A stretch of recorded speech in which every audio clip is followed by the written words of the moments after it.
L-am susținut pe data de 19 iulie, acum aproximativ 3 zile, într-o duminică, iar rezultatele au venit foarte rapid, în 24 de ore, ceea ce m-a bucurat foarte mult. Iar diploma am ridicat-o după 3 zile, ceea ce a fost un lucru extraordinar, ținând cont că rezultatele pe computer-based, cel pe care l-am susținut eu, veneau în 5-7 zile.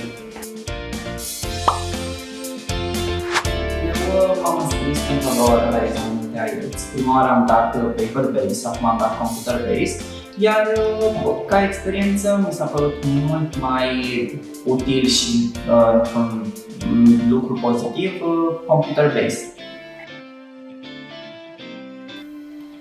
Mi s-a părut computer-based mult mai util, deoarece la writing, listening și reading lucrurile s-au desfășurat într-un alt fel. La listening poți asculti cu căștile pe cap, totul este diferit și ești doar tu cu tine. La reading sunt două pe ecran, pe partea unde citești și pe cealaltă parte sunt întrebările, fapt care te ajută să te desfășori mult mai rapid. Mai mult la writing, îți va apar cuvintele jos, ceea ce vă dă un prilej să vă desfășurați mult mai ușor, fără să vă gândiți cât ați scris. Vă salvează foarte mult timp. La speaking totul este la fel, nu este nicio diferență.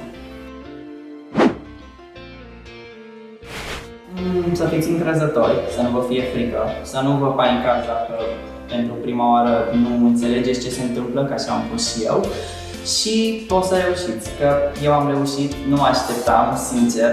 O parte din mine s-a așteptat, dar niciodată n-am fost atât de încrezător. Dar astăzi, prin rezultate, m-am simțit extraordinar.